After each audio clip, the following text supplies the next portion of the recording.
Welcome to Well 50, Wellness Reimagined. I'm Ellen Funk, and this is my podcast. And this episode is Heartbeats, the Cardio Code podcast. So, this whole entire podcast is all about all things cardio. So, why is this important? Why are we going to spend our time? Why are you going to spend your time listening to a podcast about cardiovascular exercise? Well, cardio or cardiovascular exercise is really the foundation of health and wellness. When somebody tells you or I tell you to start moving, we're talking about doing cardio exercise. And one of the reasons that this is so important is that the vast majority of women in the United States over 50 don't get enough cardiovascular exercise. So the CDC did a study based on the physical activity guidelines for Americans, and it found that women between the ages of 50 and 64, 82% of them did not get enough cardio exercise. 82%. And among women over 65, it was even worse. 89% of women over 65 do not get enough cardiovascular exercise. So this is important because the vast majority of us aren't doing enough of it. So in this podcast, we are going to define cardio. We'll talk all about what exactly it is. Then we're going to talk about the benefits. How does this improve your health and wellness to do cardiovascular exercise? Then we're going to talk about how you can do it and what you can do to do this exercise. We'll talk about one of the things that's extremely important is how long to do it and at what intensity. Then we're going to dive into how to create a cardio habit. And then finally, I am going to close with a great story about how it is never too late to start exercising. So, what is cardio? Cardio, also cardiovascular exercise, encompasses any exercise that elevates your heart rate. Okay? Anything that gets your heart pumping is cardio. And cardio is also aerobic exercise. You may hear it referred to as that, which means that it demands elevated oxygen flow, which causes you to breathe harder. So basically, cardio or aerobic exercise is anything that gets your heart pumping and gets you breathing harder. Okay? So what are the benefits to you and to your body of doing cardio exercise? Well, the first one is the one that's probably the most obvious, is that it improves your heart health, right? To exercise your heart, which is a muscle, more often improves it. It strengthens your heart and it reduces the risk of heart disease and stroke. Doing cardio exercise also boosts your energy and your stamina, okay? It increases your energy level and it gives you more stamina, making daily activities much easier to perform. Another huge benefit, and maybe the biggest reason a lot of people do cardio exercise, is cardio exercise helps with weight management.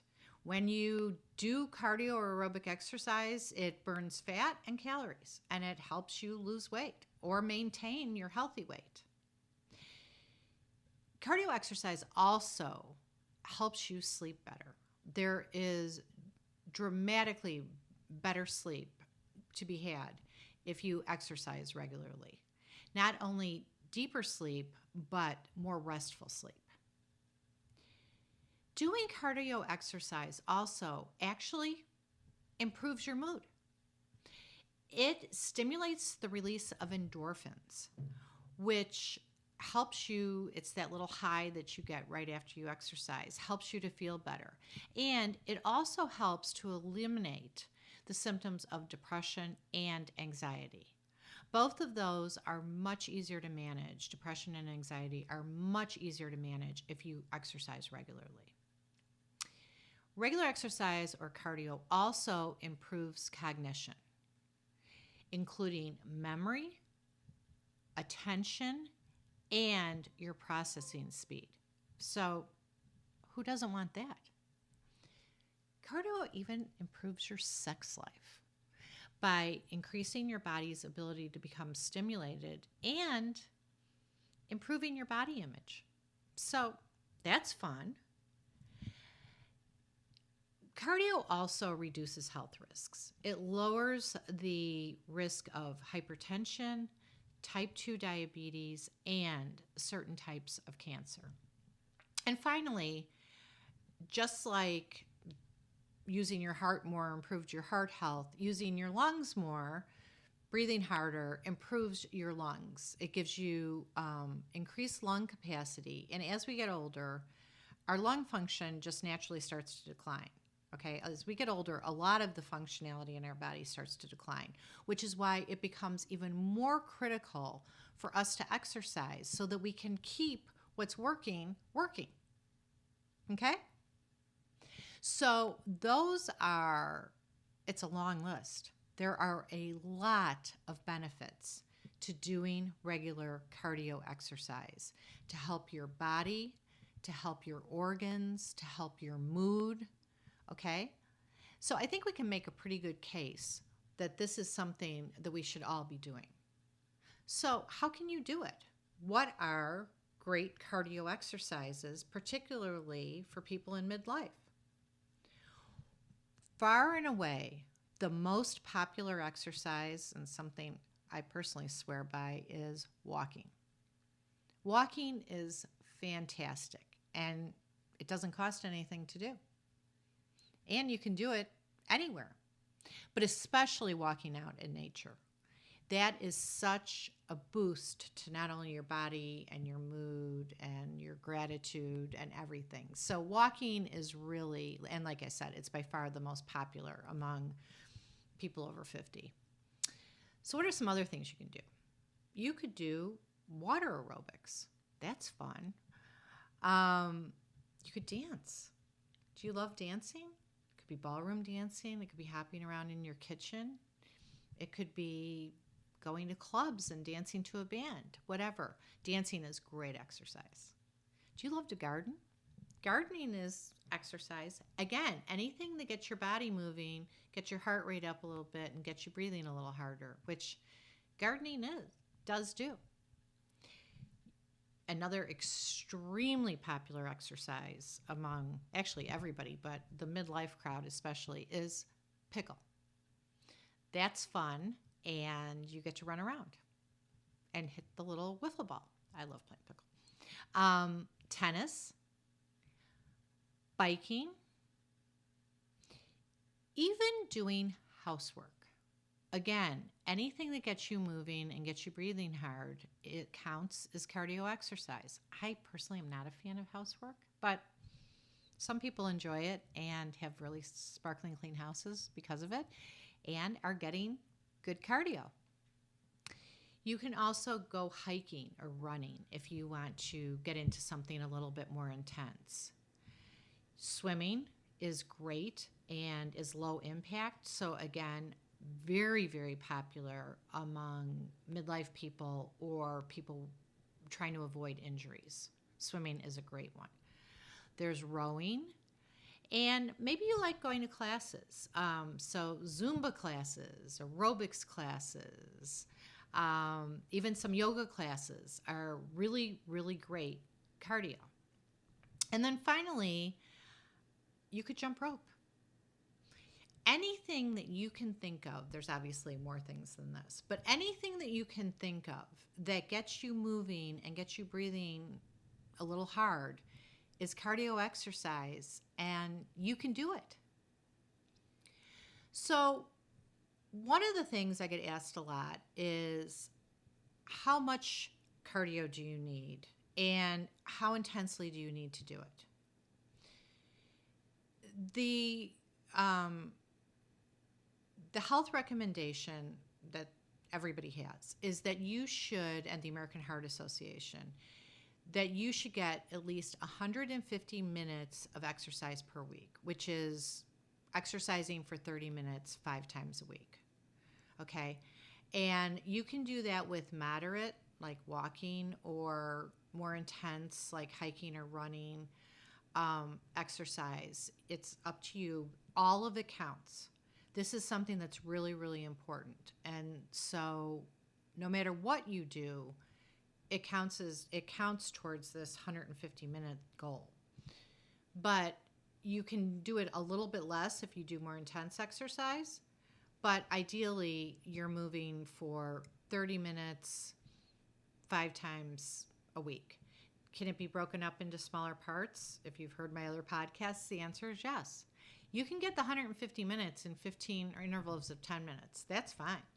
However you can do it and however you can work it into your schedule. But moving and grooving for at least 150 minutes a week is the recommended goal. So what is moderate active intensity and what is vigorous intensity? Moderate intensity, things like walking or gardening maybe, are anything, again, that raise your heart rate and get you breathing harder. But you could still carry on a conversation with somebody while you're doing it, right? Vigorous intensity it requires more effort. You are going to get your heart pumping a little harder and you're going to be breathing a little harder. And it's probably going to be a little difficult to talk, or at least difficult to carry on a conversation. The way that you can measure how intensely you're exercising is on your heart rate. And what's interesting is a lot of people have this idea that they picked up when they were younger, probably, or they were told or learned when they were younger, that in order for exercise to count, it had to be really vigorous, which has absolutely been proven through hundreds of studies not to be true. But also that you have to have your heart rate up really high for it to be, of any benefit. As we get older, the recommended heart rate that you should be exercising at gets lower, okay? And it's based on your age. So the way you can measure it is there's a million heart rate. If you wear an Apple Watch or you wear a Fitbit, it will tell you what your heart rate is when you're exercising. It'll tell you after your exercise what it was. Your phone will have apps that you can measure your heart rate. And there's lots of ways that you can measure how intensely you're exercising. And I encourage you to pay attention to that, mostly because most people think that they need to exercise harder than they do to achieve a health benefit. So how hard should you exercise based on your age? It's based on a formula, and I've got your back. I have created a freebie that you can download, the cardio guide that you can download wherever you're watching this podcast. And in the cardio guide, I have a chart that will tell you, based on your age, whether you're exercising moderately or vigorously, how hard or how high your heart rate should be. And I encourage you to look at this, again, mostly because I've seen people exercising too hard, thinking that that's what they need to do to get a health benefit from it. So please download the cardio guide and check out how hard you're exercising, because you might be surprised that your walk around the neighborhood is just fine. Okay? So how do you, now that you've thought about what you're going to do and you know a guideline of how hard you should do it and how much you should do it, how do you create a cardio habit? How do you start moving if this isn't something that you regularly do? The first thing I'm going to say is start slow, okay? Start just moving for any amount of time and at any speed that you want, just to kind of get in the groove, okay? And try to find something or a couple activities on the long list of cardio activities that you can do that you love. Because let's face it, it's more fun to do stuff we enjoy doing. Don't pick a cardio like I hate running. I hated running when I was 8 years old, and I hate running now. I will never pick running.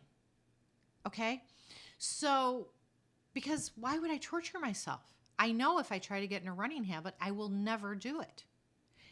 Find one or two or even three activities that you enjoy doing. Okay? And then set some goals for it. Say the goal of 150 minutes a week. Figure out a way that you can make that work in your schedule, but set realistic goals, okay? Don't tell yourself that you're going to do an hour every single day and never skip a day or anything like that, because you're just not going to do it, and then you'll be disappointed, okay? The best way after you figure out what you're going to do is to schedule your cardio to create a routine, okay? So put this on your calendar. Even if it's 10 or 15 minutes, put it on your calendar so you don't blow it off. That's being respectful to yourself because you're going to see it on your calendar, or it's just going to remind you, because when your day gets busy or you're working, you'll remember, oh, I was going to take a walk for 20 minutes at lunch after I ate lunch so that I could sneak in some cardio. Put it on your calendar. And then pay attention to it. Don't blow it off. Don't let people schedule meetings over it, that kind of thing. Okay? And once you get it scheduled, track your progress. Again, there's lots and lots of ways you can do that. These lovely watches will do that for you. And you can set on them and on your Fitbits and on your phone, you can set how much your goal is. And then you can see when you achieve it. It will tell you when you achieve it. If you don't like the tech, you can use a journal. You can write it down on your calendar. You can download a fitness tracker app.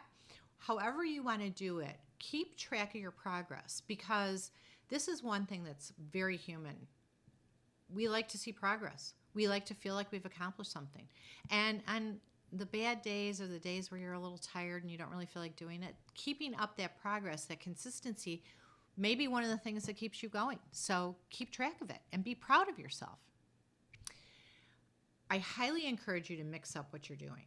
Nothing is the death of a workout routine like boredom. Don't do the same thing every day unless you absolutely love doing the same thing every day. Try to mix it up so that you stay interested. And it also benefits you because you use different muscles when you do different stuff, but mostly because you don't get bored. Get a buddy. If you have someone that you're going to go to the gym with, or someone you're taking a class with, or someone you're going on a walk with, you're much less likely to blow it off. And while you're doing it, it's way more fun, right? So get an exercise buddy or a couple of them and set it up. Again, it's something to schedule, and you are absolutely less likely not to do it because you don't want to disappoint the other person. Listen to your body. As you do this, I want you to pick things you enjoy, but I also want you to pick things that make you feel good. I do not want you doing anything ever in terms of exercise or any wellness habit that doesn't make you feel good physically and psychologically. Okay, so again, if this is something that you just don't like doing, don't do it. Find something else. If you tell me, Ellen, I don't like to move at all, try to go back and think of a time in your life when you did an exercise that you enjoyed, or you did some kind of class or something that you enjoyed that moved your body. And then maybe try to rekindle that. But listen to your body. Also, there's a certain amount of, particularly if you're pretty sedentary right now, once you start, yes, you're going to get a little sore. And it's a little hard the first few days. But once you get going, that's going to go away. Don't ever do something that gives you pain, okay? That's probably you're doing it too vigorously, or it's just too intense of an exercise for you.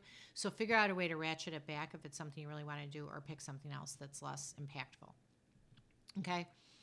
And then finally, I want you to celebrate your success.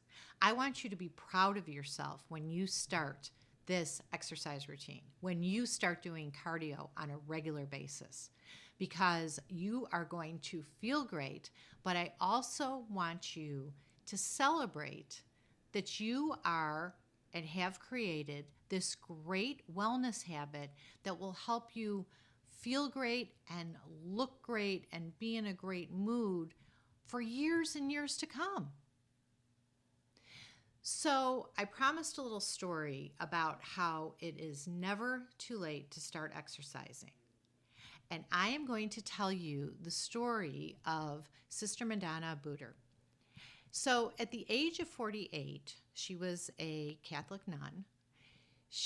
A priest mentioned to her that running had many benefits to harmonize the mind, body, and soul.